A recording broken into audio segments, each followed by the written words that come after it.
Hi guys! Happy cooking! So ito yung ating recipe for today, yung steam na inuki mushrooms with vermicelli at scallops. At ito yung ating mga sangkap, yung vermicelli, scallops, yung ating magic sauce, yung na-slice na carrots, at saka yung inuki mushrooms. Kailangan lang natin lagyan ng konting sauce yung ating vermicelli para pagka-steam natin may konting lasa na.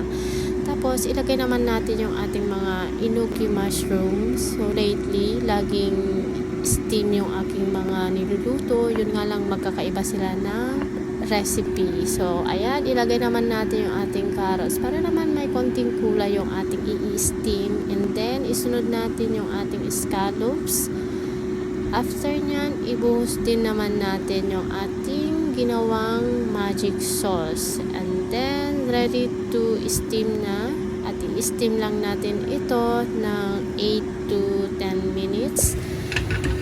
Tapos, magpakulo tayo or magpainit ng mantika para ibuhos natin dito sa ibabaw para lalong bumango or maging aromatic. And it's done. Thank you for watching. At ito lang yung ma-share ko ngayon. Bye-bye!